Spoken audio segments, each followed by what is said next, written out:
What we've done, you've taken all the stuff out of the backpack just to take a good inventory. But just like our fanny pack, there was a lot of stuff. And where I wanted to focus on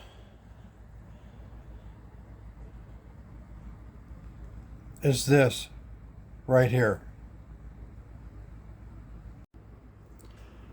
What these are, it's honey in a plastic tube.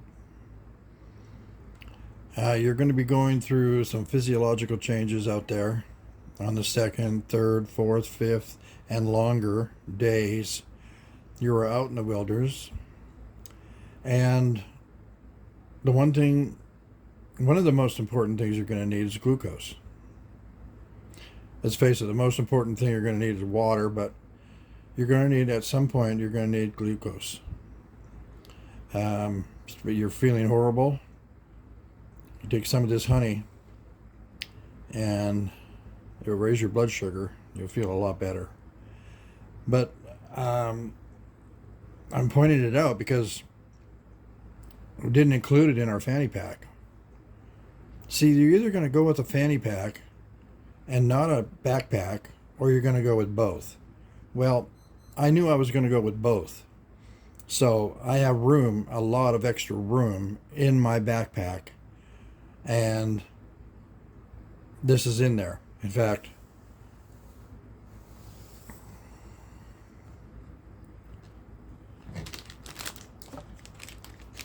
it's a 1 pound package full of them. That's a lot of glucose. But you don't know. You don't know what your situation is going to be. So it's the one thing I would include. If I was not going to take the backpack, I would definitely, it doesn't take up any space. Even to put a dozen of them in there would be fine into the fanny pack, and you could find room to fit. There's still room in that fanny pack, believe it or not. The other thing I didn't have in my fanny pack that I didn't mention, there's really no first aid. This is Neosporin. It, you're going to get cuts. You're not going to be clean, like showered every day. You're going to get little bits of bacteria, little bits of infection. So Neosporin can help a lot with anything when it comes to it's going to later get bacteria and get infected. So you're going to have that Bayer aspirin low dose, 81 milligrams rather. Claritin for allergies. You've got a lot of, your eyes are watering, your nose is running, you're sneezing, you're having an allergy reaction like hay fever. And that's moisture, all more moisture coming out of your body. The idea is to keep as much moisture in your body as possible. And it's not going to be easy, coupled by the fact that as your physio changes, your clarity in thinking also changes. And they found people that are, searchers are looking for them. And they find, they think they're on their trail. And then they find, it's 110 degrees outside. And they find the man's clothing, underwear, t-shirt, socks, shoes, a big trail of clothes, pants, and all the things that could help him survive. No, by this time, he's delirious and not making good decisions. They also find people that do this in sub-freezing temperature. And they're bewildered because these are all the things that would help them. No, they're walking naked out there. They're essentially out of their mind. So, Band-Aids, not the cheap ones from China with the plastic. No, these are fabric Band-Aids, they stick and they stay stuck.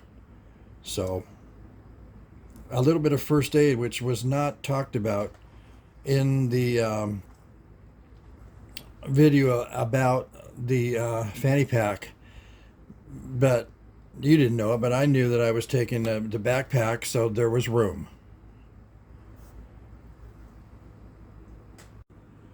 Just a quick word about cell phones.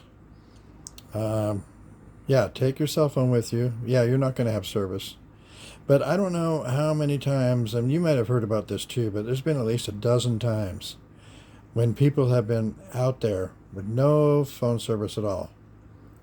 And things get dicey and they realize that they're going to need help fairly soon, or things are really, really going to get bad for them.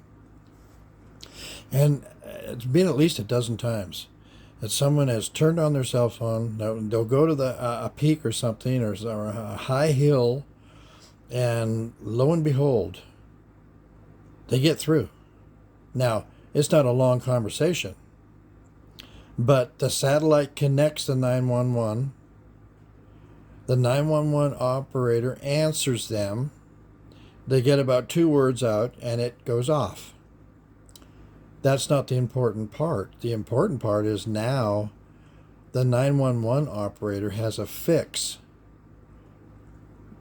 on that signal, where it came from, what general. Let's face it, if they're, within 5 miles square of you, and you're in the middle of that, hey, that's as good as getting found. You don't have to wait that long.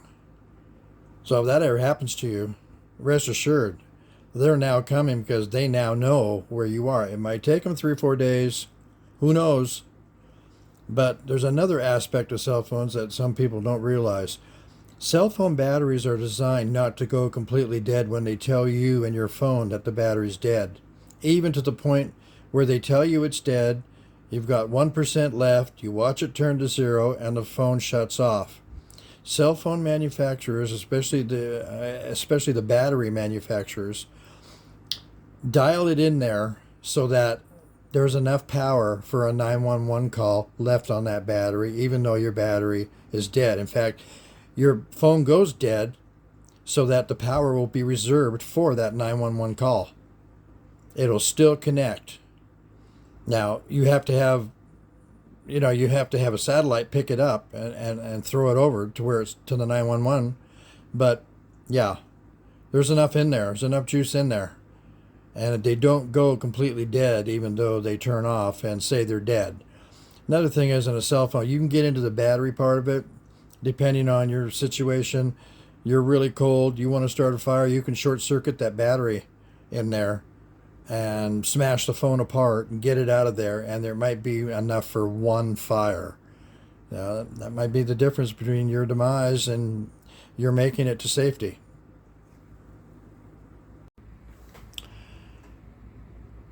And if you're diabetic, I suggest you take at least 3 to 4 weeks worth of diabetic medication with you if you're going to go on one of these trips, and so that you're covered if something goes wrong. Because without your diabetic medication, you know what kind of a mess you're going to be in. And, you may be able to regulate a little bit with that honey. When you get super low, start shaking, take some honey. It'll bring it up. But, just take 3 to 4 weeks with you, just in case, so that if something does go wrong, you have it. Of course, also, on a very important note as well, don't forget the toilet paper. And after you use the toilet paper, make sure you bury it about 8 to 10 inches underneath the ground. And when you're going to leave your camp, let's just discuss why you would leave a camp. Well, say you get a high vantage point. Say the camp you're at, there is no water. Maybe this is the second day you haven't had any water. So it's getting dicey. You're going to need water. That's got to be your first priority. So you've got to leave where you are at. Make your arrow which way you went. Marking your trail with the pink tape. The whole 9 yards. Still do the same things. But you go up on a hill, it's a rise, you look over there, and it looks pretty barren. Doesn't look like there's a whole lot out there, and then all of a sudden, you see a green patch of vegetation, trees and shrubs and such that stand out. They're green. There's only one reason for that, because at the base of that vegetation, somewhere there's water. It's coming from somewhere. That's where you should head. So that is a good reason why you would leave your camp and search for water, because you know you're going to need it. And if you do have the backpack with you, you'll be able to take binoculars. So you'll be able to have a pretty good idea of what the terrains look like, what you're up against, and which way to go. And you can keep checking that with the binoculars. With binoculars, you can see what you can't see with the naked eye. So that's a good reason to leave camp. It may or may not be in the direction that safety is going to be at, but that doesn't matter. You need to be hydrated, and so you go for that water. That's your mission for that day. You go and you get that water. You need that water. I'm sure if you go down there, you'll find some way to get it. Now, you're always looking to enhance what you've already got going on. So here are some safety glasses. Why safety glasses? Well, you could be digging in dirt that's rocky, looking for water. You can get like a 3/4 inch diameter twig, 4 to 6 feet long. Maybe you saw some fish in a brook. You lay a knife over that and bang the knife down 4 or 5 inches.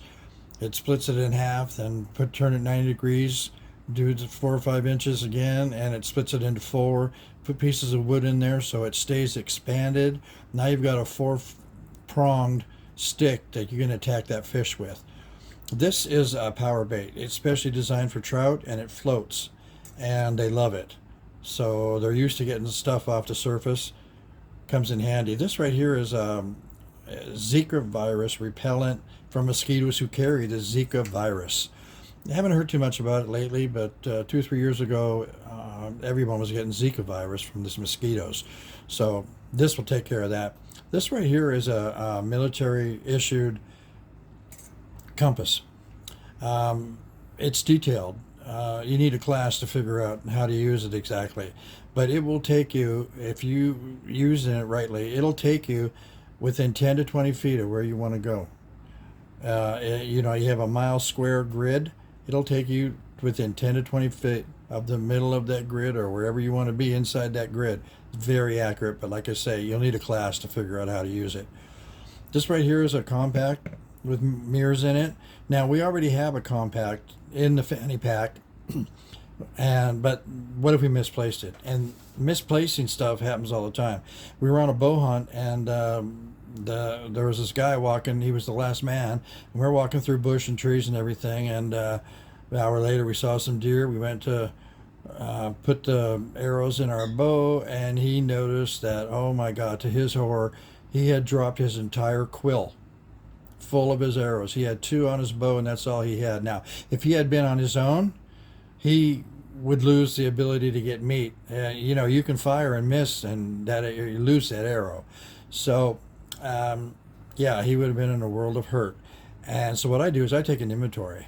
And I suggest you do the same thing every time you leave camp. Take an inventory. Make sure you've got what you've got going on, and make sure you've got the most important things with you. Check and make sure that you do, and then make your arrow, tape your path, and leave your camp. Now, you may have an axe with you, and you may be chopping trees for fire, whatever. Things fly through the air, and you don't want anything flying in your eyes. You could be digging for water, like I mentioned earlier, and it could be rocky, and the last thing you want is an eye injury. So safety glasses they're light, they're easy to store. This right here is a glasses case for prescription glasses. Always wanted to take care of your eyewear.